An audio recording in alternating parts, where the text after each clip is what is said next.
नमस्कार, news night के आज के इस अंक में आप सभी का स्वागत है। मैं हूं निखिल सिंह और न्यूज नाइट में बात करेंगे बिहार के बाद अब देश भर में एसआईआर का विस्तार।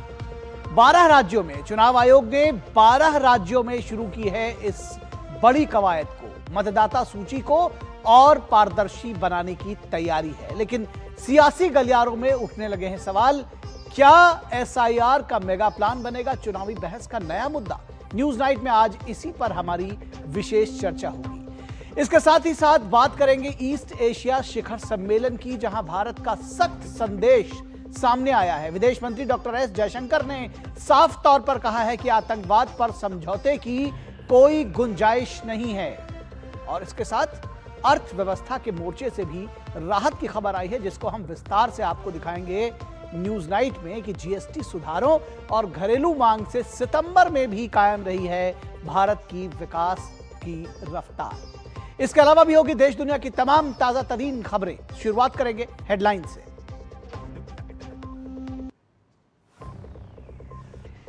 चुनाव आयोग ने जारी किया 12 राज्यों और केंद्र शासित प्रदेशों में एसआईआर का मेगा प्लान। कल से शुरू होगी प्रक्रिया। बीजेपी ने किया स्वागत, लेकिन कांग्रेस ने खड़े किए सवाल।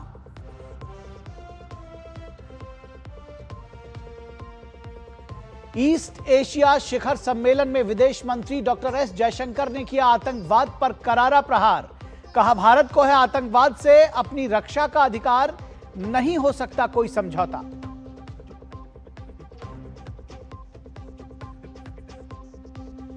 भारत की अर्थव्यवस्था लगातार बनी हुई है मजबूत और स्थिर।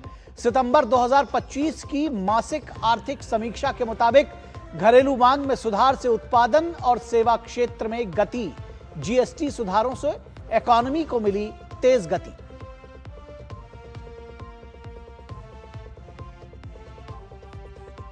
चक्रवाती तूफान मोन्था के कारण आंध्र प्रदेश, ओडिशा और तमिलनाडु के कई इलाकों में बारिश।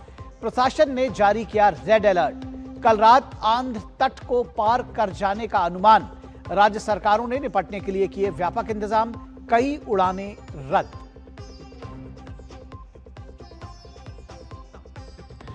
लोक आस्था के महापर्व छठ के तीसरे दिन श्रद्धालुओं ने अस्त होते सूर्य को दिया अर्घ्य। दिल्ली से पटना तक छाई छठ की छटा। दिल्ली में राष्ट्रपति और दिल्ली की मुख्यमंत्री ने भी दिया अर्घ्य। बिहार में तमाम नेताओं ने भी की पूजा अर्चना।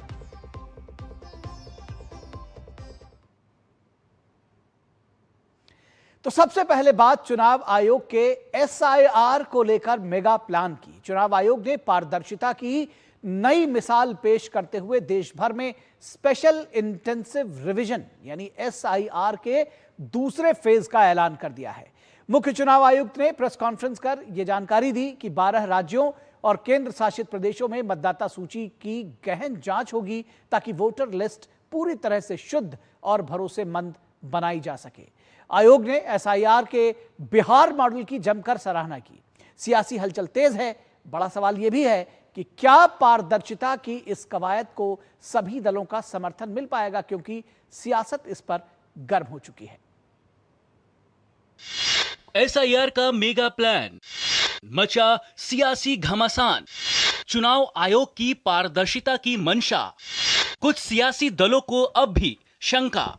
बिहार में एसआईआर को सफलतापूर्वक पूरा करा लेने के बाद चुनाव आयोग ने देश में एसआईआर के दूसरे फेज की घोषणा कर दी है। दूसरे चरण में देश के 12 राज्यों को एसआईआर के अंदर कवर किया जाएगा। इन 12 राज्यों में एसआईआर होने की घोषणा भारत के मुख्य निर्वाचन आयुक्त ने प्रेस कॉन्फ्रेंस में की। दूसरे चरण के अंतर्गत पश्चिम बंगाल, उत्तर प्रदेश, तमिलनाडु, राजस्थान, पुडुचेरी, मध्य प्रदेश, लक्षद्वीप, केरल, गुजरात, गोवा, छत्तीसगढ़ के अलावा अंडमान और निकोबार में एसआईआर प्रस्तावित है। सोमवार रात इन राज्यों की मतदाता सूची को फ्रीज कर दिया जाएगा। 12 राज्यों में कुल मतदाता 51 करोड़ के लगभग हैं। लगभग 5,33,000 बूथ लेवल ऑफिसर्स इस महान कार्य में अपना योगदान देंगे। लगभग 7,64,000 बूथ लेवल एजेंट्स जो पार्टीज द्वारा नामित हैं वो इसमें अपना योगदान देंगे और लगभग 10,500 EROs और लगभग 321 कलेक्टर्स, ये पूरी चुनावी कर्मियों की जो टीम है वो इस SIR की फेज 2 में कार्य करेगी और इसको सफल बनाएगी। चुनाव आयोग ने SIR कराने की आवश्यकता पर जोर दिया और बताया कि पिछली बार 2000 से 2004 के बीच SIR हुई थी। ऐसे में करीब 2 दशक बाद मतदाता सूची में अशुद्धियों को दूर करने के लिए विशेष इंटेंसिव रिवीजन जरूरी है। प्रेस कॉन्फ्रेंस के दौरान CEC ने बिहार में हुए SIR की तारीफ की। उन्होंने साफ किया कि इस दौरान राजनीतिक दलों ने शून्य आपत्तियां दर्ज कराई, जो दिखाता है कि बिहार की मतदाता सूची अब तक की सबसे शुद्ध मतदाता सूची है। बिहार के 7.5 करोड़ मतदाताओं ने बढ़ चढ़कर पार्टिसिपेट किया। 90,000 BLOs, सभी 12 राजनीतिक दलों के 1.6 लाख बूथ लेवल एजेंट्स, सब ने मिलकर मतदाता सूची को शुद्ध बनाने का कार्य किया और नतीजा आपके सामने है। 0 अपील्स, अर्थात बिहार की मतदाता सूची अधिकतम शुद्ध मानी जाएगी। जिन मतदाताओं का मिलान 2002, 2003 या 2004 की मतदाता सूची से हो जाता है, उन्हें कोई भी डॉक्यूमेंट देने की जरूरत नहीं है। असम के लिए अलग से रिवीजन के आदेश जारी किए जाएंगे, क्योंकि वहां पर नागरिकता कानून की प्रक्रिया सुप्रीम कोर्ट के नेतृत्व में चल रही है और वह जल्द ही पूर्ण होने वाली है। चुनाव आयोग का कहना है कि SIR के माध्यम से मतदाता सूची की तमाम त्रुटियों को दूर कर मतदाता सूची को और अधिक सटीक, पारदर्शी और विश्वसनीय बनाया जाएगा। बिहार में SIR की सफलता के बाद चुनाव आयोग अब अपने दूसरे चरण में 12 राज्यों में SIR की प्रक्रिया को आगे बढ़ा रहा है।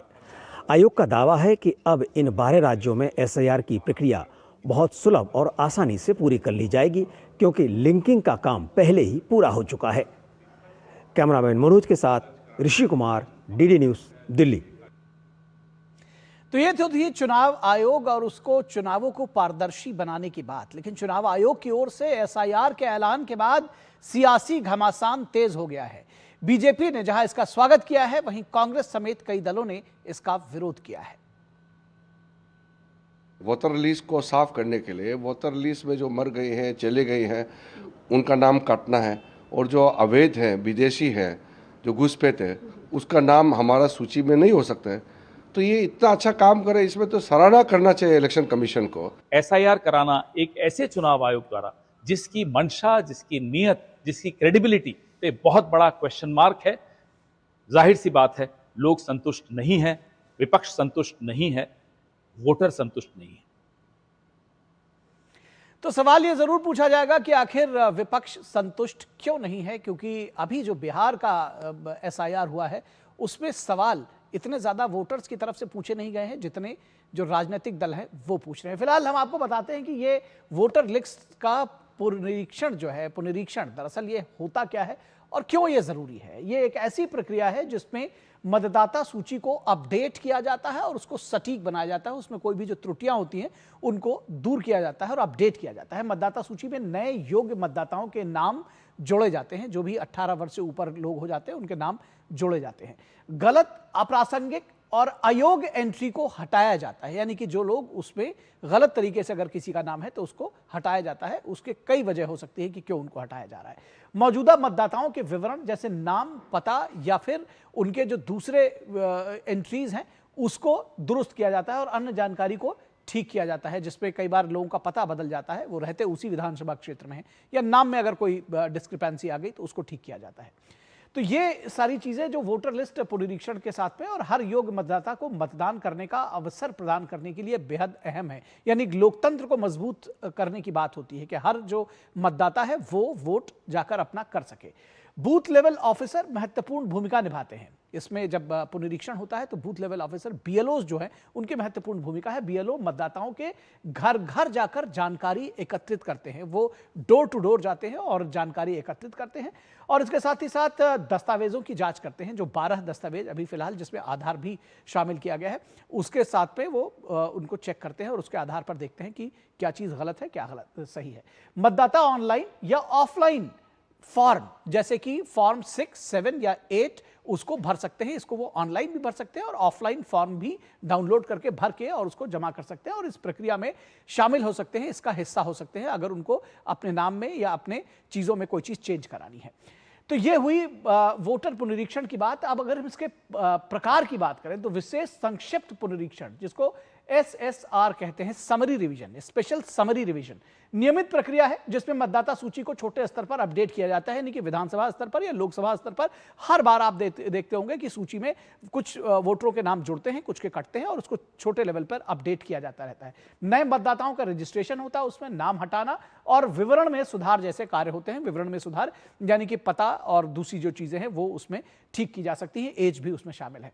अधिक व्यापक प्रक्रिया है ये। अब हम आते हैं SIR की बात कर रहे हैं जिसमें 12 राज्यों में अभी जिसकी घोषणा की गई है। यह अधिक व्यापक प्रक्रिया है जिसमें पूरी मतदाता सूची की गहन जांच की जाती है। पूरी जो एंटायर वोटर लिस्ट है उसकी गहन व्यापक जांच की जाती है। डुप्लीकेट या फर्जी नाम हटाने और हर मतदाता के विवरण की पुष्टि इसमें शामिल हो सकती है। जो फर्जी नाम है उनको हटाया जाता है, जो डुप्लीकेट है उनको हटाया जाता है और जो योग्य मतदाता हैं उनके नाम जोड़े जाते हैं।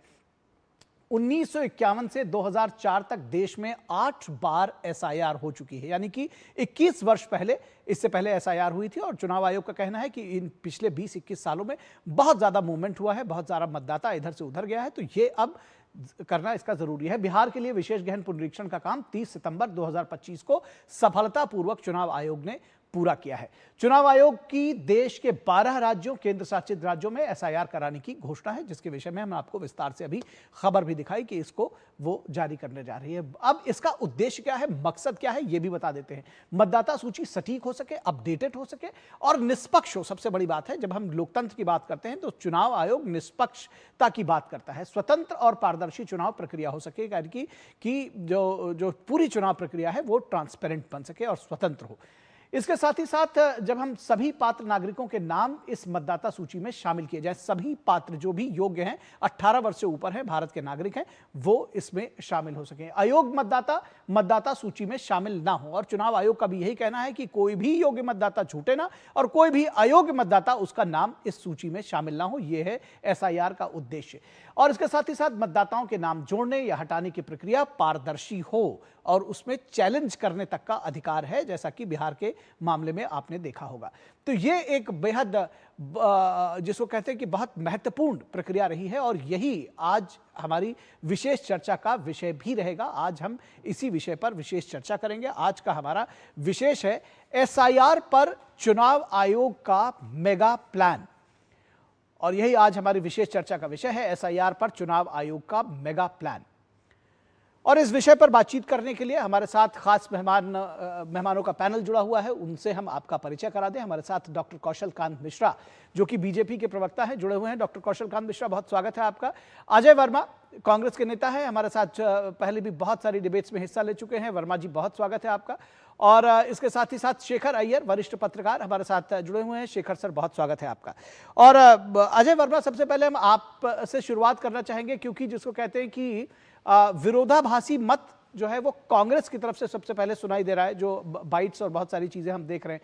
क्या वजह है इस विरोध की? आपको क्यों लग रहा है कि ये जब चुनाव आयोग कह रहा है कि हम इसको पारदर्शी बनाएंगे और 20-21 वर्ष हो गए पिछली SIR हुए, तो उसमें आप भी जान रहे हैं कि शहरीकरण तेजी से हुआ है, बहुत सारे लोगों का मूवमेंट हुआ है, बहुत सारे लोग मर खप गए हैं जिनको अब उसका पुनरीक्षण किए जाने की जरूरत है। तो दिक्कत क्या है आपको? देखिए, सबसे पहले तो मेरा हाथ जोड़कर समस्त देशवासियों में को और जो विदेश में निवास करते हैं, जो छठ को मानते हैं, भवानी को और पूजा करते हैं, आपके चैनल को, आप लोगों को छठ पर्व की विशेष हार्दिक शुभकामनाएं मेरी तरफ से, मेरी पार्टी कांग्रेस की तरफ से, राहुल गांधी जी और पैनल में मौजूद सभी लोगों को, दर्शकों को भी, जी, खड़गे जी की तरफ से, सोनिया जी और प्रियंका जी की तरफ से। अब मैं आपकी बात का जवाब देता हूँ। SIR, स्पेशल इंटेंसिव रिविजन, गहन परीक्षण, देखिए सर, आप कह रहे थे कि 2004 में एसआईआर नहीं हुआ, तो मैं समझता हूँ थोड़ा सा सुधार करेंगे आप। 2004 में आईआर हुआ था, नॉट एसआईआर। सुप्रीम कोर्ट ने भी कहा था ओनली आईआर था, एसआईआर नहीं हुआ था। चुनाव आयोग ने भी आज कहा था, चुनाव आयुक्त गणेश कुमार जी ने, कि आईआर हुआ था, एसआईआर नहीं हुआ था। अच्छा, अब एसआईआर की जरूरत, हमारे कुछ सवाल हैं और हम भारत के नागरिक हैं, कांग्रेस के पदाधिकारी, कांग्रेस के प्रवक्ता, कांग्रेस के नेता बाद में। हमारा सवाल ये है कि ठीक है, स्वागत है इसका, अच्छी बात है, एसआईआर करिए, लेकिन 2014 से 2025 तक आपको एसआईआर की जरूरत नहीं पड़ी। 2014 में देश के ज्ञानवान डिग्रीधारी प्रधानमंत्री जी ने यह कहा था कि 2 करोड़ से ज्यादा घुसपैठिए मित्रों हिंदुस्तान में, हम इनको निकालेंगे। ना तो चुनाव आयोग बता रहा है, 2 करोड़ तो बता दिया वो इनका, चूंकि नवीन पाठ्यक्रम बिहार चुनाव के लिए है, और ये घुसपैठियों को स्टार प्रचारक की जो लिस्ट बीजेपी ने भेजी है अपनी, उसमें एक टॉप पर घुसपैठिया अपना अघोषित स्टार प्रचारक है इनका। हम पूछना चाहते हैं भाजपा के उस टीम से, उनके सहयोगियों से, कि ये तो बता दीजिए कि कितने घुसपैठिए इस देश में हैं और आपने कितने निकाले। मेरे पास एक आंकड़ा है, 23 से 24 के बीच केवल 2 करोड़ में से 23 से 24 में केवल सरकार का आंकड़ा, गृह मंत्रालय ने दिया, 410 घुसपैठिए निकाले। तो जब 2 करोड़ घुसपैठिए हैं, तो ये सरकार, एक मैं पीछे सुना करता था, बार बार बोलो, जोर से बोलो, रोज बोलो, झूठ बोलो।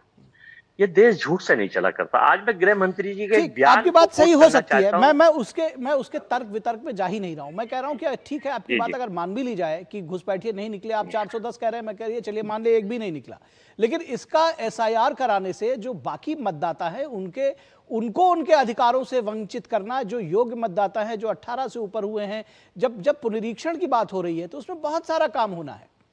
सिर्फ थोड़ा समय कुछ लोगों को निकालने की बात नहीं हो रही है। और अगर 20 वर्षों से नहीं हुआ है तो आगे हो जाए सर, क्या दिक्कत है? देखिए, इसी का देने जा रहा हूं सर। एनडीए गृह मंत्री जी का एक स्टेटमेंट ये इन्होंने दिया अभी, कि अगर एनडीए की सरकार बनी तो बिहार में विकसित बिहार की पहचान पूरे भारत में होगी। माननीय गृह मंत्री जी, अभी तो एनडीए की सरकार है, 20 साल से डबल इंजन की सरकार है।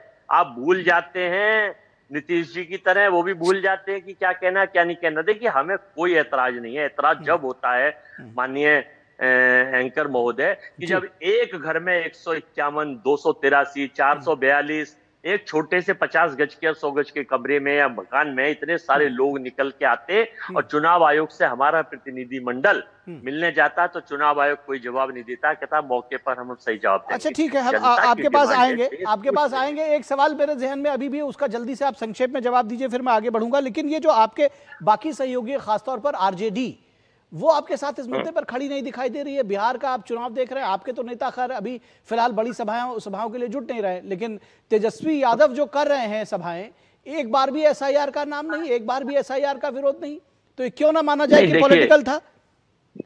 देखिए एसआईआर का हमारे मुद्दे, हमारा सरकार जो प्रोपोगंडा है, सरकार का जो पाठ्यक्रम है, सरकार का जो जाल है, चुनाव आयोग से मिलकर पूरे देश को पता है कि संवैधानिक संस्थाएं, इन्होंने सारी ताकत लगा ली, ईडी, सीबीआई, आईटी। वो मैं कह नहीं रहा हूं, मैं कह रहा हूं आपके साथी आपके साथ क्यों नहीं खड़े हैं? आरजेडी क्यों इसके साथ नहीं खड़ी है?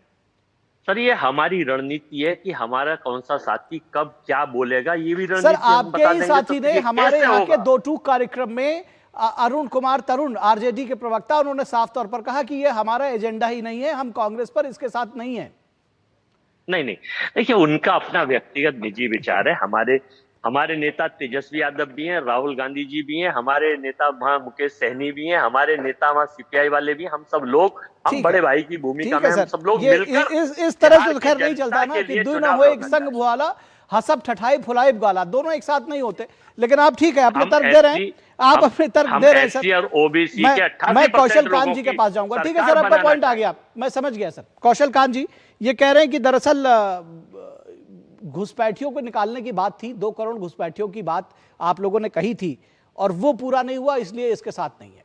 जबकि इन्हीं के जो बाकी साथी हैं आरजेडी, वो साफ तौर पर कह चुके हैं।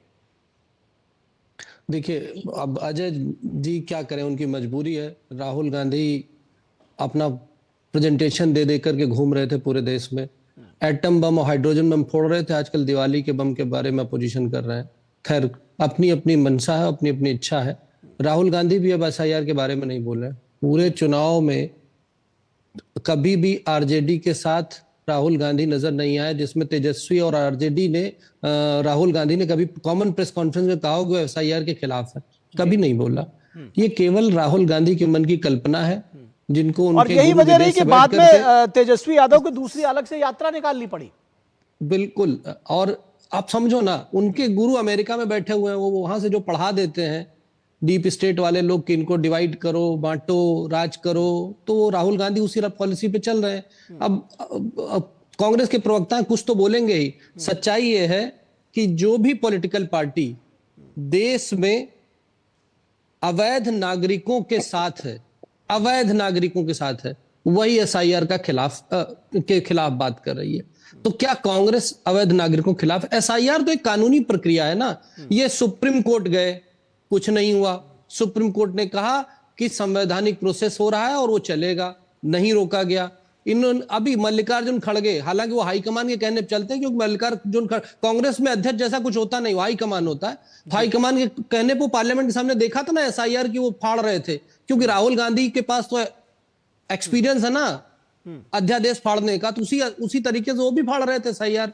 उनकी गलती नहीं है, कांग्रेस वाले कोई गलती नहीं है, केवल ये सगुफा राहुल गांधी के दिमाग में दिया गया है, इसलिए पूरी कांग्रेस उसके पीछे लकीर का फकीर बने चल रही है। अदरवाइज इतनी बार देश आजाद होने के बाद, करीब आप ही ने बताया करीब 12-13 बार हो चुका है प्रोसेस। अगर उस समय ये सही था तो आज गलत कैसे हो गया? इसका जवाब देने की बजाय ये केवल और केवल बहाना ढूंढ रहे हैं कि बिहार में भी हारने वाले हैं, बंगाल में तो कभी थे ही नहीं, बिहार में भी नहीं है, दूसरे के कंधे पे चढ़ करके बैठे हुए हैं, महाराष्ट्र में भी दूसरे कंधे पे चढ़ के बैठे हुए थे, हार गए। तो ये अपनी हार का बहाना ढूंढते हुए केवल और केवल ये ठीकरा अपनी हार का फोड़ना चाहते हैं कि इलेक्शन कमीशन जो है बायस है। ये केवल संवैधानिक संस्थाओं के ऊपर सवाल उठा रहे हैं। इनकी आदत है, जब से एनडीए सरकार बनी हुई है, जब से मोदी जी देश के प्रधानमंत्री हैं, जब से फ्रजाइल 5 से आज भारत चौथी इकोनॉमी और तीसरी इकोनॉमी की तरफ बढ़ रहा है, तब से इनको समझ में नहीं आ रहा। 3 बार से ज्यादा मोदी जी प्रधानमंत्री बन चुके हैं, चौथी बार की तैयारी है, देश उस तरफ आंख लगाए बैठा हुआ है, इनके पेट में दर्द हो रहा है कि अपनी हार का ठीकरा फोड़े किस पे। तो ये सारी संवैधानिक संस्थाओं पर सवाल उठा रहे हैं और कुछ नहीं है एसआईआर। अदरवाइज आप बताइए, बिहार की इतनी इंटेंसिव एक्सरसाइज के बाद एक भी अपील नहीं मिली, 0 अपील। अगर है तो राहुल गांधी काहे नहीं एफिडेविट देते, काहे नहीं सुप्रीम कोर्ट में जाते? सारे नेता जो थे, इनके वकील जो थे, सब आते सुन तो लो, आपके पास मैं आपको इज्जत करता हूँ। अरे पता चल जाएगा, पता चल जाएगा, पता चल जाएगा, निकाले गए, पता चल जाएगा, बहुत जल्दी पता चल जाएगा। ठीक है कौशल कांत जी, आपकी बात भी आ गई, ठीक है, आप दोनों लोग शांत हो जाइए। नहीं तो हाँ, तो वही तो, कितने आपने बताए, कितने आपने निकाले थे? अरे कितने अजय वर्मा जी और कौशल कांत जी, आप दोनों लोगों की बात आ गई है, आप दोनों लोगों की बात आ गई, इसलिए आप दोनों लोग अभी शांत हो जाए। कम से कम तीसरे गेस्ट को भी मैं अपने साथ में ले लूं। शेखर अय्यर जी हमारे सीनियर जर्नलिस्ट हैं, हमारे साथ में। शेखर जी, सबसे बड़ी बात तो एक मैं आपसे, चूंकि राजनीतिक दल के लोग हैं, जाहिर तौर पर एक दूसरे के ऊपर आरोप प्रत्यारोप लगाएंगे, लेकिन मैं ये समझना चाह रहा हूं कि ये जो एसआईआर है ये कितना जरूरी, और इसके पीछे की जो पॉलिटिक्स है वो भी थोड़ा हमको, इसके पीछे का जो एजेंडा है वो भी बताइए। ठीक है, ये तो पहले भी हुआ है और अभी भी तेलंगाना में भी हुआ था, ये चुनाव से पहले। उसके बाद कांग्रेस जीती थी, शानदार जीत थी तेलंगाना में। देखिए, ये एक नॉर्मल, एक तो समरी रिवीजन हर साल होता है वोटर लिस्ट का जी। ये थोड़ा इंटेंसिव रिवीजन का मतलब ये है कि भाई जो लोग मर चुके हैं, जो लोग वहां पे उस कॉन्स्टिट्यूंसी में अभी नहीं रह रहे और कहीं गए हुए हैं, तो इनका एक नॉर्मल प्रक्रिया चलता है। इसपे सारे बूथ लेवल पे, बूथ लेवल एजेंट्स के साथ, बूथ लेवल ऑफिसर्स के साथ ये प्रक्रिया हुई है और हमने होता है। और अभी बिहार में हमने देखा, देखिए बिहार में आपने एक आश्चर्य चीज सुप्रीम कोर्ट ने भी नोट किया कि जो बातें यहाँ सुप्रीम कोर्ट में कही जा रही थी कि भाई फलाने को निकाल दिए गए, इतने लोग को निकाल दिए, तो सुप्रीम कोर्ट की तरफ से भी पूछा गया भाई जिन लोगों की आप बात करके यहाँ पिटिशन डाले हो वो लोग कहाँ हैं? वो लोग तो कोई एक ही भी नहीं थी, वहां लोकल लेवल भी कंप्लेंट भी दी है। डीडी न्यूज पे लाइव हूँ, 9:15 बात करूं तो कोई देखिए, एक प्रकार से पता नहीं क्यों विपक्ष, खास करके कांग्रेस को क्यों लग रहा है कि भाई हम इसको एक इश्यू बनाएंगे, क्योंकि अभी कोशिश हो रही है तमिलनाडु में भी, अभी स्टालिन ने सारे अपने अलायंस पार्टनर्स को मीटिंग बुलाया। केरल में हम देख रहे हैं कि बहुत मतलब वामपंथी और कांग्रेस के दोनों कह रहे हैं भाई अभी लोकसभा चुनाव होना, मतलब वहां के पंचायत और नगर निगम की चुनाव होनी है, इसीलिए इसको अभी मत कीजिए। अब आज भी जब पूछा गया सीईसी से कि भाई केरल में हो रहा है, तो उन्होंने कहा अभी तक कोई नोटिफिकेशन नहीं आया है। तो मुझे नहीं लगता है कि कोई लीगली, एडमिनिस्ट्रेटिवली या कोई पॉलिटिकली भी कोई बड़ा कारण दिखा नहीं पा रहे हैं। बस केवल यही बताना है कि भाई इस पे कुछ गड़बड़ है, इसीलिए हम इसको विरोध कर रहे हैं। इसी बात को आगे बढ़ाते हैं। आपकी जो बात है, जैसा शेखर जी ने कहा, अजय वर्मा जी, कि इसमें कुछ गड़बड़ है, और जब भाषण दिए जाते थे तो गरीबों का, मजलूमों का, मजदूरों का वोट काट दिया जाएगा, एक भी शिकायत नहीं है, ऐसा क्यों? और फिर आप विरोध कर रहे हैं। देखिए शेखर जी वरिष्ठ पत्रकार हैं, उनको मेरा नमस्कार है जी। मैं ये पूछना चाहता हूं, एसआईआर आसाम के मुख्यमंत्री और महाराष्ट्र के मुख्यमंत्री ने अनुमति दे दी है कि एसआईआर कर दी जाए। चुनाव आयोग और देश की सरकार के निर्देश पर कह रहा वहां हम एसआईआर नहीं करेंगे, क्यों नहीं करेंगे? सुप्रीम कोर्ट के आदेश पर सुप्रीम दिया है, असम को लेकर सीईसी ने सुप्रीम कोर्ट के ऑर्डर को स्पष्ट किया, वहां पे दूसरा एक्सरसाइज चल रहा है जी।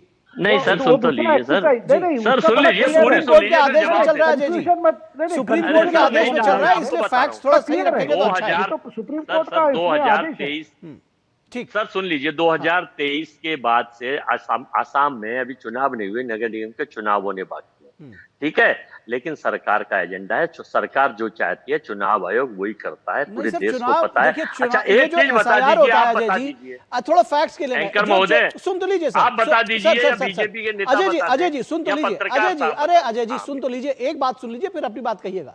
मैं ये कह रहा हूं कि जो इससे पहले जो एसआईआर होता है वो इसीलिए लास्ट में कराया जाता है, जितने 18 ईयर्स से के लोग हैं या लेटेस्ट टाइम में जो भी उसको ज्यादा से ज्यादा उसको ट्रांसपेरेंट बताया जा सके और अपडेट किया जा सके, इसलिए उसको 3 साल पहले, 5 साल पहले चुनाव होते ही अगले 5 साल पहले नहीं कराया जाता।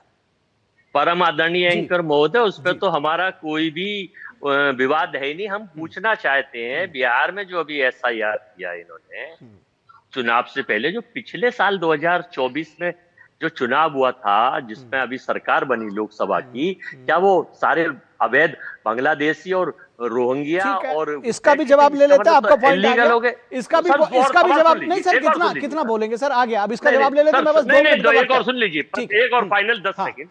7.5 लाख महिलाओं के जो बिहार में वोट काटे हैं, हमारे नेता मिलने गए, हम मिलने गए चुनाव आयोग से कि उसकी सूची, ये गजब बात है, बहुत बढ़िया। 7.5 लाख वोट काटे गए, मैं विरोध नहीं कर रहा हूं, 7.5 लाख वोट काटे गए और एक भी शिकायत नहीं की आपने, मतलब ये कैसे हो सकता है? वही बात तो बार बार कही जा रही है। चलिए कौशल कांत जी रिपोर्ट करिए, कौशल कांत जी को जवाब देंगे, ठीक है सर, जवाब तो ले लीजिए, जवाब ले लीजिए।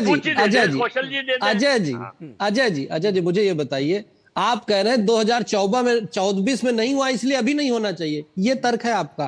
पिछले 10 साल से नहीं हुआ इसलिए नहीं होना चाहिए, पिछले 2002 के बाद से नहीं हुआ इसलिए नहीं होना चाहिए, कोई तर्क है अजय जी? ये कोई तर्क है आपका? इसी कुतर्क की वजह से राहुल गांधी का यह हाल हो गया, इसी कुतर्क की वजह से कांग्रेस का यह हाल हो गया। आप ये समझिए कि आप ये कह रहे हैं 7 लाख महिलाओं का वोट गलत काट दिया गया। बिहार में इतना बड़ा एसआईआर हुआ, आपके पास, आपके वकीलों के पास, पूरे विपक्ष के पास एक भी एग्जाम्पल नहीं था जो सुप्रीम कोर्ट में दिखा सके, एक भी एग्जाम्पल नहीं था, एक भी डायरेक्ट अफेक्टेड पार्टी नहीं थी। इसी वजह से सुप्रीम कोर्ट में डांट करके आप लोगों को भगा दिया और इलेक्शन कमीशन को कहा कि आप एक संवैधानिक काम कर रहे हैं और वो करते रहेंगे। और यही वजह है कि आज पूरे देश में एसआईआर 12 स्टेट में होगा, और आप कितनी भी कोशिश कर ले, आप जो करना चाहते हैं, मुझे ये नहीं समझ में आ रहा कि अगर लीगल तरीके से जो भारत का नागरिक है वो लोग वोट में रहे, वो लोग लोकतंत्र में पार्टिसिपेट करें, इसमें कांग्रेस को प्रॉब्लम क्या है? ठीक है सर, ये आप लोग की बात नहीं दे पा रहा है। आप लोग की बात आ गई। मुझे लगता है कि जो दर्शक इस डिबेट को देख रहे होंगे उनको भली भांति समझ में आ गया होगा। आप तीनों लोगों का बहुत शुक्रिया, डॉक्टर कौशल कांत मिश्रा, अजय वर्मा जी, शेखर अय्यर सर, हम आपके पास हम नहीं आ पा रहे हैं क्योंकि टाइम समाप्त हो गया है, तो बहुत शुक्रिया आप लोगों का। लेकिन एक बात तो निश्चित तौर पर सच है कि आप देखिए, आरजेडी बिहार में कांग्रेस के साथ इस मुद्दे पर नहीं आ रही, वो साफ तौर पर कह चुके कि जी हमारा इस पर उनके साथ एका नहीं है। तो आप समझ सकते हैं कि दरअसल इसको पॉलिटिकल एजेंडा बनाने की कोशिश की गई और वो बात अभी आपको जो हमारी डिबेट हुई उसमें समझ में आया। फिलहाल आगे बढ़ेंगे और रुकेंगे एक छोटे से ब्रेक के लिए। जब लौटकर आएंगे तो आपको दिखाएंगे बिहार में चुनावी महासंग्राम।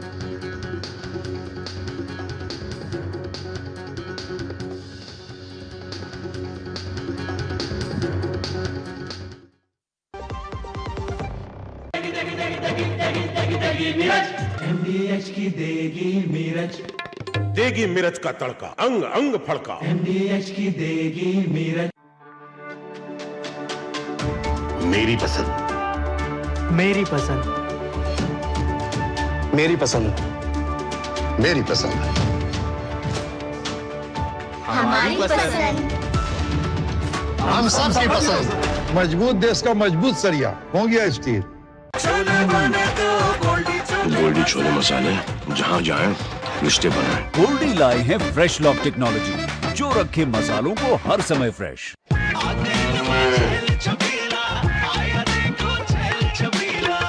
एक कपिला, अरे भाई सब एक ही जैसा होता है। ये लो साधारण पशु आहार।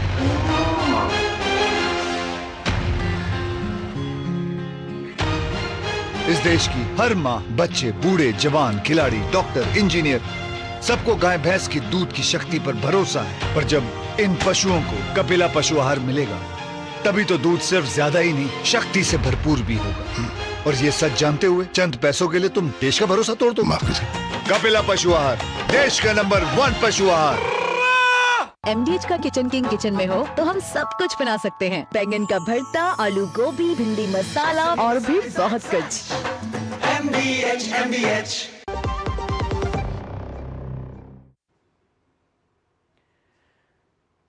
ब्रेक के बाद एक बार फिर आप सभी का स्वागत है और अब बात करेंगे बिहार के सियासत की। अब जननायक और वक्फ बिल के मोर्चे पर आकर अटक गई है। छठ के बाद भले ही चुनावी रैलियां थम गई हो इस बीच में, लेकिन बयानबाजी का पारा लगातार चढ़ रहा है। एक दूसरे के खिलाफ जो बयानबाजी है वो नहीं रुक रही है। तेजस्वी यादव के वक्फ कानून पर विवादित बयान से घमासान मचा हुआ है, तो दूसरी ओर उन्हें जननायक बताने पर विपक्ष ने भी मोर्चा खोल दिया है। इसके साथ ही जेडीयू ने नीतीश को जनसेवक बताकर महागठबंधन को सीधी चुनौती दी है। बिहार की लड़ाई जननायक और वक्फ बिल पर आई। बिहार का सियासी संग्राम दिन प्रतिदिन तेज होता जा रहा है। छठ पर्व के चलते राज्य भर में रैलियों का दौर भले ही थम गया हो, लेकिन सियासी वार प्रतिवार जारी है। एक और वक्फ बिल वापस लेने के तेजस्वी के बयान पर घमासान मचा है, तो आरजेडी की ओर से रैलियों में तेजस्वी यादव को जननायक के रूप में पेश करने पर भी जमकर आरोप प्रत्यारोप हो रहे हैं। तेजस्वी यादव के वक्फ कानून को कूड़ेदान में फेंकने वाले बयान पर एनडीए की ओर से कड़ी प्रतिक्रिया आई है। हालांकि आरजेडी ने तेजस्वी के बयान का बचाव किया है।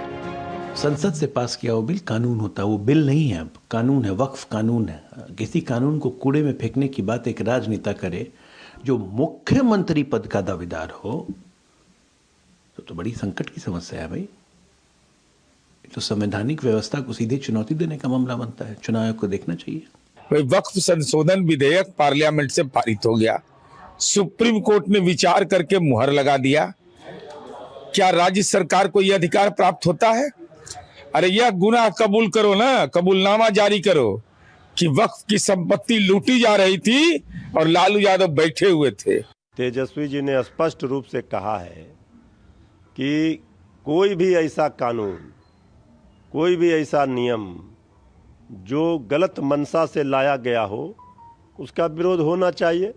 वहीं तेजस्वी को जननायक बताए जाने के जवाब में जेडीयू ने जनसेवक वाला पोस्टर जारी किया है। नीतीश कुमार की फोटो के साथ जनसेवक लिखा पोस्टर जारी किया गया है। तेजस्वी यादव को जननायक कहे जाने को लेकर इसलिए भी विरोध छिड़ा हुआ है कि बिहार में कर्पूरी ठाकुर को जननायक कहा जाता है। अभी हाल ही में चुनावी सभा करने बिहार पहुंचे प्रधानमंत्री नरेंद्र मोदी कर्पूरी ठाकुर के गांव गए और उनको नमन करते हुए उनके परिवार से भी मिले। तेजस्वी को जननायक कहे जाने पर एनडीए ने करारा हमला बोला है। हम लोग कर्पूरी ठाकुर जी को जननायक कहा करते थे। उस प्रदेश में तेजस्वी प्रसाद जी का क्या योगदान है, कौन ऐसा आंदोलन उन्होंने किया है, उनको भी अगर कोई जननायक की बात करता है तो जननायक पद की और नाम की एक तरह से बदनामी है, अपमान है। कांग्रेस, राजद, जो इनका महागठबंधन है, इंडी गठबंधन, अब जुमलेबाजी करेगा एक सप्ताह तक, क्योंकि जुमलेबाजी के अलावा इनके पास अब कोई मुद्दा नहीं रह गया, मुद्दा विहीन है। वहीं बिहार में नई पार्टी बनाकर चुनाव मैदान में उतरे प्रशांत किशोर ने महागठबंधन को तीसरे नंबर की पार्टी बताया है। प्रशांत किशोर ने कहा कि इस बार की लड़ाई एनडीए और जनसुराज पार्टी के बीच में है। हालांकि महागठबंधन अपनी जीत का दावा कर रहा है। महागठबंधन तीसरे नंबर पे है, लड़ाई एनडीए और जनसुराज के बीच में है। अब कुछ भी कह दें, पिछले 5 दिनों में अगर आप तेजस्वी यादव और महागठबंधन की घोषणाओं को देखेंगे तो उसका कोई सिर पैर नहीं है। कुछ भी कह रहे हैं, इसलिए कह रहे हैं कि चाहते हैं कि रेस में आए, रेलेवेंट बने। कोई ट्रैक्शन नहीं है, कुछ देखने वाला कोई नहीं। बिहार में निश्चित तौर से हमारी सरकार बन रही है। वहाँ पे 20 साल के जो सुशासन थे वो कुशासन बाबू हो गए। कुल मिलाकर बिहार की लड़ाई तेज हो रही है और आने वाले दिनों में प्रधानमंत्री नरेंद्र मोदी और वरिष्ठ भाजपा नेता अमित शाह की रैलियों के अलावा कांग्रेस नेता राहुल गांधी की रैलियों से सियासी तापमान और बढ़ने की भी उम्मीद है। Bureau report, DD news. तो ये थी बिहार की सियासत की बात। यहां रुकेंगे एक छोटे से ब्रेक के लिए, लेकिन ब्रेक के बाद जब वापस लौटेंगे तो आपको दिखाएंगे अस्ताचलगामी सूर्य को अर्घ्य।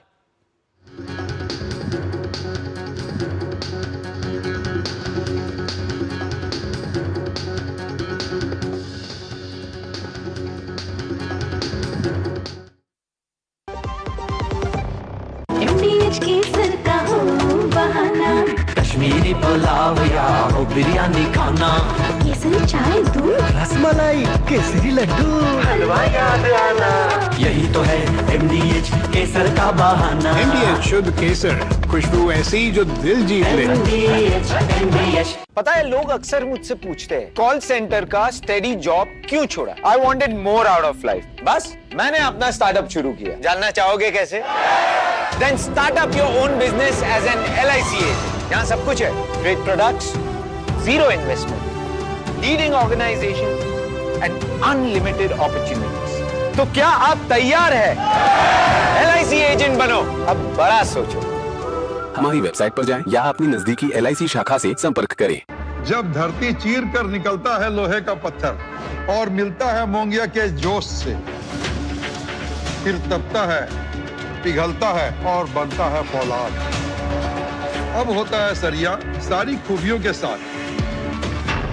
मोंगिया स्टील, मजबूत देश का मजबूत सरिया। इच्छाओं की कोई उम्र नहीं होती, आज हो या कल आंखों में हरदम चमकती, कल भी रहे आज के ठाट, ना हो टेंशन रिटायरमेंट के बाद, हाँ करनी है तैयारी, NPS जरूरी है। अब आया असली स्वाद, अब आया स्वाद। जब स्वाद के पड़े हो लाले तो MDH का चंकी चाट मसाला डालें। MDH का चंकी चाट मसाला। MDH।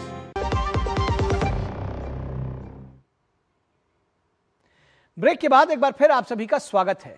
और वित्त मंत्रालय ने सोमवार को भारत के आर्थिक परिदृश्य पर सितंबर 2025 की मासिक आर्थिक समीक्षा रिपोर्ट जारी की। इसमें बताया गया है कि अगस्त से अमेरिका के बड़े टैरिफ के बावजूद वित्त वर्ष 2026 के लिए भारत की अर्थव्यवस्था मजबूत और स्थिर बनी हुई है। आर्थिक और व्यापार की अनिश्चित वैश्विक पृष्ठभूमि में भी वित्त वर्ष 2026 की दूसरी तिमाही में भारत की अर्थव्यवस्था ने गति पकड़ी है। रिपोर्ट के मुताबिक GST सुधार और त्योहारी सीजन में खपत के साथ बढ़ी हुई मांग और आपूर्ति पक्ष के विभिन्न उच्च आवृत्ति संकेतक विकास दर के अच्छे रुझान दिखा रहे हैं। घरेलू मांग, अनुकूल मॉनसून परिस्थितियां, कम महंगाई दर, सहज मौद्रिक स्थिति और GST सुधार के सकारात्मक प्रभाव से वित्त वर्ष 2026 का विकास परिदृश्य मजबूत बना हुआ है। इसी के कारण IMF और RBI ने सत्र 2026 के लिए भारत की वृद्धि दर का अनुमान क्रमशः 6.4 और 6.5% से बढ़ाकर 6.6% और 6.8% कर दिया है।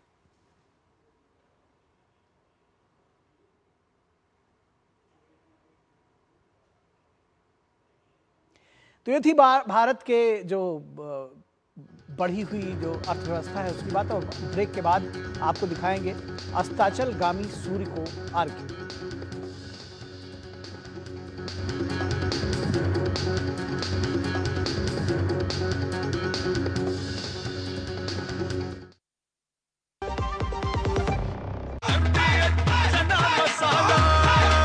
अब छोलिया हो या लोबिया, सफेद चने या काले चने, सब कुछ मजेदार बने। पता है, लोग अक्सर मुझसे पूछते हैं कॉल सेंटर का स्टेडी जॉब क्यों छोड़ा। I wanted more out of life, बस मैंने अपना स्टार्टअप शुरू किया। जानना चाहोगे कैसे? Then start up your own business as an LIC agent. यहाँ सब कुछ है, great products, zero investment, leading organisation and unlimited opportunities. तो क्या आप तैयार है? LIC एजेंट बनो, अब बड़ा सोचो। हमारी वेबसाइट पर जाएं या अपनी नजदीकी LIC शाखा से संपर्क करें। मेरी पसंद, मेरी पसंद, मेरी पसंद, मेरी पसंद,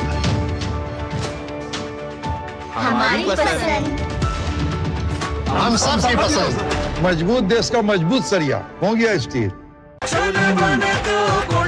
गोल्डी छोले मसाले, जहाँ जाएं रिश्ते बनाए। गोल्डी लाए हैं फ्रेश लॉक टेक्नोलॉजी, जो रखे मसालों को हर समय फ्रेश। अरे वाह, क्या बात है, नया AC और इसके साथ साथ सुनहरे सपनों की बधाइयाँ। अरे बधाई पे बधाई जी। नए GST से AC हुआ 2800 रुपए तक सस्ता। नए GST से घर घर में खुशियां छाई, भारत मना रहा है बचत उत्सव, बधाई हो बधाई। हर घर खुशहाली, GST बचत उत्सव वाली। लाल रंग इसका अपार, तीखा कम है फिर भी स्वाद, बेमिसाल बेमिसाल MDH Kashmiri, MDH Kashmiri. MDH। स्वागत है आपका ब्रेक के बाद। और लोक आस्था और श्रद्धा का महापर्व छठ व्रत पूरे उत्साह के साथ देश भर में मनाया जा रहा है। आज इस महान पर्व का तीसरा दिन अस्ताचलगामी सूर्य को अर्घ्य देने के साथ पूरा हुआ। इस दौरान व्रतियों और श्रद्धालुओं का उत्साह देखते ही बनता था। भक्ति भाव में डूबे और छठी मैया का गीत गाते छठ घाट पर आते व्रतियों का यह समूह छठ और लोक आस्था के इस महापर्व की महानता और सनातन संस्कृति की निराली छटा को अपने आप ही बयां कर रहा है। छठ व्रत के तीसरे दिन आज देश भर में छठ व्रतियों ने डूबते सूर्य को अर्घ्य देकर पूजा अर्चना की और छठी मैया से सुख, शांति और समृद्धि की कामना की। दिल्ली से लेकर पटना तक, मुंबई से लेकर लखनऊ तक हर जगह छठ पर्व पर लोगों ने अस्त होते सूर्य को अर्घ्य दिया। बात राजधानी दिल्ली की करें तो दिल्ली के तमाम घाटों पर व्रतियों ने पूरी श्रद्धा के साथ डूबते सूर्य को अर्घ्य दिया। दिल्ली सरकार ने छठ पर्व के लिए तमाम इंतजाम किए थे, जहां व्रतियों ने पूरी श्रद्धा के साथ अर्घ्य दिया। रेखा गुप्ता बहुत अच्छा से सफाई कर दिया है, देखने में अच्छा लग रही है, हर साल ऐसी होना चाहिए। दिल्ली की मुख्यमंत्री रेखा गुप्ता भी खुद छठ घाटों पर गईं और वहां अर्घ्य दिया। समस्त दिल्ली वासियों को, समस्त देशवासियों को छठ के इस महापर्व की बहुत ढेर सारी बधाई देती हूँ, शुभकामनाएं देती हूँ। छठ की ये रौनक, छठ की ये दिव्यता, छठ की ये भव्यता आज दिल्ली वालों के दिल को सुकून देने वाली है। छठी मैया से यही प्रार्थना है कि उनका आशीर्वाद हम सब पे यूं ही बना रहे। बात बिहार की करें तो राज्य के तमाम हिस्सों में अस्ताचलगामी सूर्य को अर्घ्य दिया गया। लोगों ने तमाम नदियों, पोखरों के किनारे सूर्य को अर्घ्य दिया। बिहार के तमाम राजनेताओं और फिल्मी हस्तियों ने बिहार में छठ पूजा में हिस्सा लिया और सूर्य को अर्घ्य दिया। पूरे बिहार वासियों को, पूरे देशवासियों को छठ की ढेर सारी शुभकामनाएं देता हूं, ढेर सारी बधाई देता हूं। छठ के इस महापर्व के साथ हमारे राज्य में, बिहार में लोकतंत्र का भी एक महापर्व चल रहा है। बात यूपी की करें तो तमाम शहरों में भी छठ पूजा हुई। इस दौरान छठ घाटों की सजावट देखते ही बन रही है। व्रतियों और श्रद्धालुओं की सुविधाओं को ध्यान में रखते हुए छठ घाटों पर हर तरह से सुविधाजनक व्यवस्था की गई है। इसके तहत व्रतियों के लिए स्वच्छ जल से लेकर अर्घ्य देने तक का पूरा ध्यान रखा गया है। हम लोग को बहुत आस्था है, इससे हम लोग पूरे जग में विख्यात हैं इस व्रत को लेकर के, और हर जगह हम लोग का व्रत हो रहा है। हम लोग बहुत खुश हैं, बहुत संतुष्टि होता है इस व्रत को करने से। छठ माता का पर्व करते हैं कि हमारे वंश वृद्धि हो, बच्चों की दीर्घायु हो और पूरे परिवार की सुख समृद्धि की कामना करते हैं। लोक आस्था के इस महापर्व के तीसरे दिन व्रतियों ने जहां घाट पर पूरी श्रद्धा के साथ डूबते हुए सूर्य को अर्घ दिया, वहीं रात को भी घर पर दीप जलाकर और कोशी भरकर छठी मैया की पूजा अर्चना करेंगे। कल सुबह उगते हुए सूर्य को अर्घ देने के साथ ही आस्था के इस महापर्व का समापन हो जाएगा। Bureau report, DD news. तो ये थी लोक आस्था के महापर्व छठ की बात, और यहां रुकेंगे एक छोटे से ब्रेक के लिए। ब्रेक के बाद जब वापस लौटेंगे तो आपको दिखाएंगे मोंथा आया भारी बारिश का साया।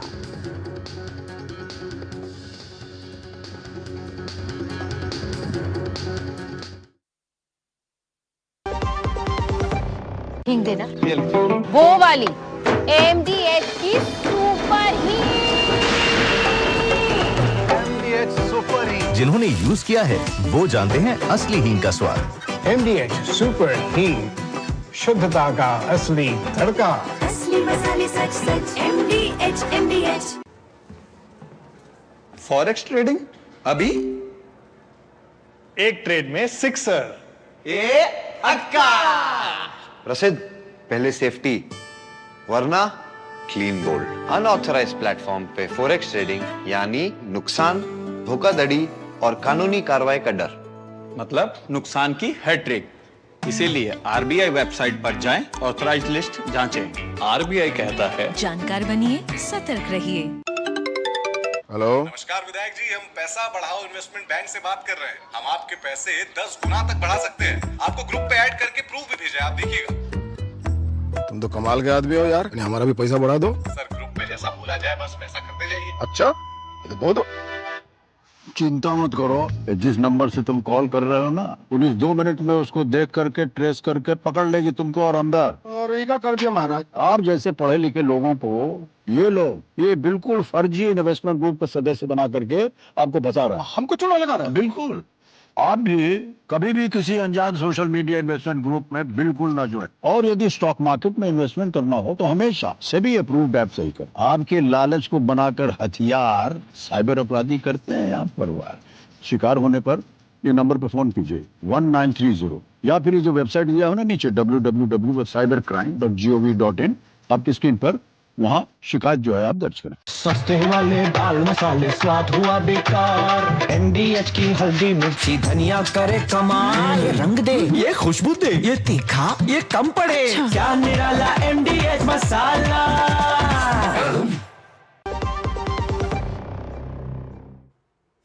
ब्रेक के बाद एक बार फिर आप सभी का स्वागत है, और अब बात एक ऐसे खतरे की जो समुद्र से उठ रहा है।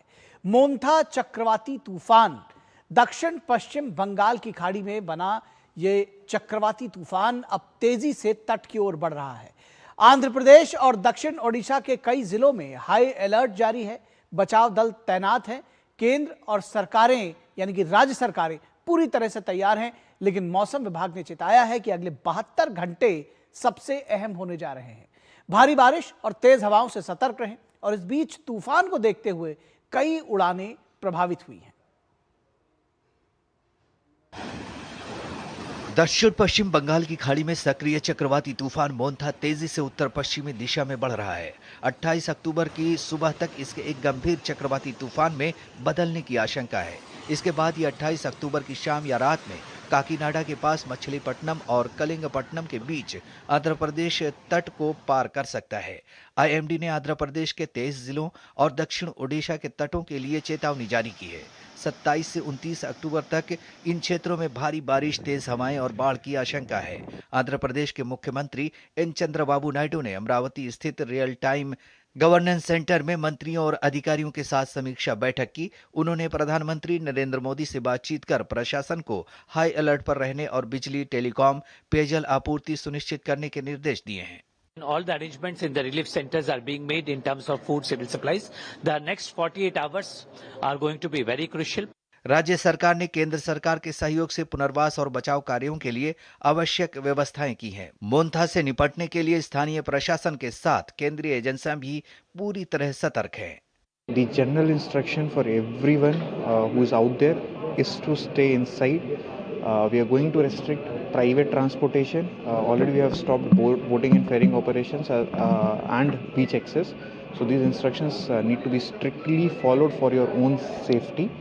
दक्षिण ओडिशा के 8 जिलों में भी चक्रवात मोन्था के मद्देनजर रेड अलर्ट जारी किया गया है। ODRAF, NDRAF और फायर सर्विस की 128 टीमें तैनात की गई हैं। राजस्व एवं आपदा प्रबंधन मंत्री सुरेश पुजारी ने जिलाधिकारियों के साथ समीक्षा बैठक कर सभी विभागों को समन्वित कार्रवाई व निर्बाध बिजली, पानी व स्वास्थ्य सेवाएं सुनिश्चित करने के निर्देश दिए हैं। वहीं 27 से 31 अक्टूबर तक मछली पकड़ने पर रोक लगाई गई है और पर्यटकों को समुद्र तट से दूर रहने की चेतावनी दी गई है। सरकारी कर्मचारियों की छुट्टियां रद्द कर दी गई हैं और प्रभावित जिलों में स्कूल बंद रहेंगे। In all the states of Odisha, particularly the 8 districts, where we are prepared for the worst. All the preparation are ready. We appeal to the people through you, not to be scared, not to panic, and abide by the advisory issued by the district administration from time to time. चक्रवात Montha के कारण 27 से 30 अक्टूबर तक आंध्र प्रदेश, तेलंगाना, ओडिशा के साथ ही छत्तीसगढ़ और तमिलनाडु में भारी बारिश होने की उम्मीद है। भारत मौसम विभाग ने तमिलनाडु के 4 उत्तरीय तटीय जिलों चेन्नई, तिरुवल्लुर, कांचीपुरम और रानीपेट के लिए ऑरेंज अलर्ट जारी किया है। वहीं राजस्थान के कई इलाकों में अगले 48 घंटों तक बारिश की स्थिति बनी रहने की संभावना है। Bureau report, TD news. और उपराष्ट्रपति सीपी राधाकृष्णन ने सेशल्स दौरे के दूसरे दिन आज राष्ट्रपति डॉक्टर पैट्रिक हरमिनी से मुलाकात की। उपराष्ट्रपति ने डॉक्टर हरमिनी को भारत की ओर से हार्दिक शुभकामनाएं प्रेषित की और दोनों देशों के बीच लंबे समय से चले आ रहे घनिष्ठ और भरोसेमंद संबंधों को एक बार फिर मजबूती से दोहराया।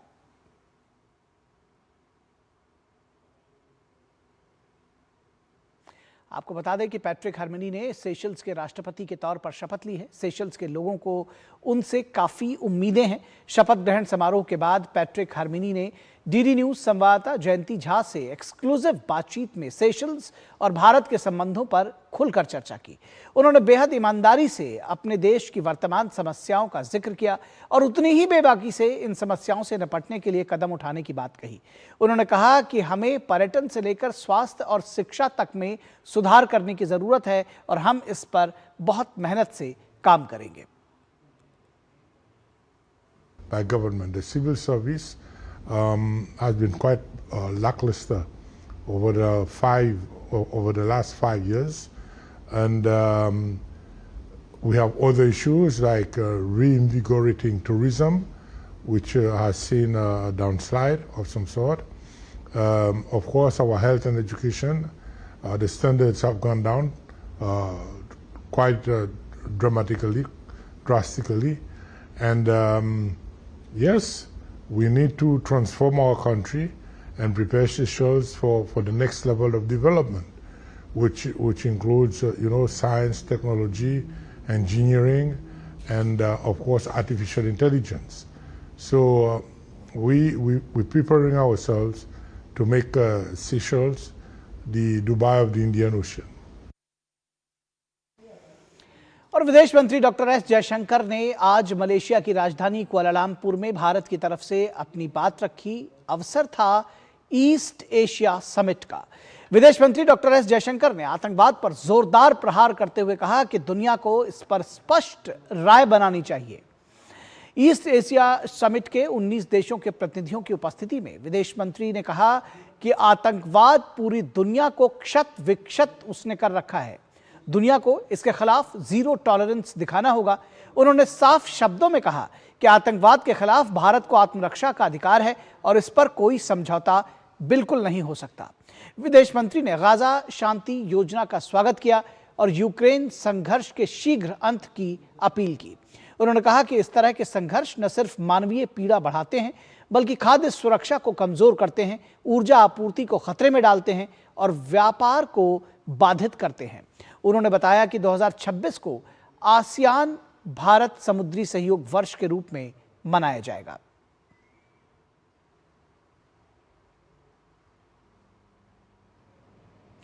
तो न्यूज नाइट के अंतिम पड़ाव पर हम पहुंच चुके हैं। आपको छोड़े जाएंगे कुछ और महत्वपूर्ण खबरों के साथ, जिनको आप देखिए फटाफट अंदाज में, और हमें दीजिए इजाजत। नमस्कार। भारतीय पुलिस सेवा से 2024 बैच के प्रोबेशनर्स अधिकारियों ने सोमवार को राष्ट्रपति भवन में राष्ट्रपति द्रौपदी मुर्मू से मुलाकात की। 173 प्रोबेशनर्स में 62 महिलाएं थीं। इस मौके पर राष्ट्रपति ने आईपीएस प्रोबेशनर्स को संबोधित करते हुए सुरक्षा, संवेदनशीलता और न्यायप्रिय होने के साथ व्यवहारिक होने की बात पर बल दिया। रक्षा मंत्री राजनाथ सिंह ने नई दिल्ली में SIDM के वार्षिक सत्र में शिरकत की। इस दौरान रक्षा मंत्री ने आत्मनिर्भरता और नवाचार पर जोर दिया। राजस्थान के मुख्यमंत्री भजनलाल शर्मा ने सोमवार को नई दिल्ली में केंद्रीय कृषि और ग्रामीण विकास मंत्री शिवराज सिंह चौहान से मुलाकात की। इस दौरान राजस्थान के ग्रामीण विकास और कृषि से जुड़े कई महत्वपूर्ण विषयों पर चर्चा हुई। केंद्र सरकार ने इलेक्ट्रॉनिक्स कंपोनेंट मैन्युफैक्चरिंग स्कीम के तहत 7 परियोजनाओं को मंजूरी दी है, जिनमें कुल 5,500 करोड़ का निवेश होगा। केंद्रीय मंत्री अश्विनी वैष्णव ने बताया कि इन परियोजनाओं से देश में हाई डेंसिटी और multi layer PCB copper laminate camera module और कैपेसिटर में इस्तेमाल होने वाली थिन फिल्म जैसे अहम इलेक्ट्रॉनिक कंपोनेंट का निर्माण किया जाएगा। सुप्रीम कोर्ट ने आवारा कुत्तों से जुड़े मामले में राज्यों की ओर से जवाब दाखिल नहीं किए जाने पर नाराजगी जताई है। कोर्ट ने सभी राज्यों और केंद्र शासित प्रदेशों के मुख्य सचिवों को अगले सोमवार को पेश होने और इस मामले में जवाब न दाखिल करने पर स्पष्टीकरण देने के लिए कहा है। सुप्रीम कोर्ट के chief justice Bhushan R Gavai ने भारत के अगले प्रधान न्यायाधीश के तौर पर जस्टिस सूर्यकांत के नाम की अनुशंसा की है। उनके नाम को मंजूरी के लिए केंद्रीय कानून मंत्रालय को भेज दिया गया है। इसके साथ ही सुप्रीम कोर्ट में 53वें CJI नियुक्ति की प्रक्रिया शुरू हो गई है। दिल्ली में 79वें इन्फेंट्री डे के अवसर पर थल सेना प्रमुख जनरल उपेंद्र द्विवेदी, उप प्रमुख लेफ्टिनेंट जनरल पुष्पेंद्र सिंह और इंटीग्रेटेड डिफेंस स्टाफ के प्रमुख एयर मार्शल आशुतोष दीक्षित ने राष्ट्रीय समर स्मारक पर श्रद्धांजलि अर्पित की। अयोध्या में राम जन्मभूमि मंदिर का निर्माण कार्य अब पूरा हो चुका है। श्री राम जन्मभूमि तीर्थ क्षेत्र ट्रस्ट ने अपने सोशल मीडिया अकाउंट पर एक पोस्ट शेयर कर ये जानकारी दी है। भारत में पुरुष और महिलाओं के वेतन के अंतर में कमी आई है। हाल ही में जारी हुई डील की रिपोर्ट में ये जानकारी दी गई। डील की रिपोर्ट के अनुसार भारत में पुरुष और महिला दोनों की औसत सैलरी लगभग बराबर है। यह औसत सैलरी $13,000 से $23,000 के बीच है।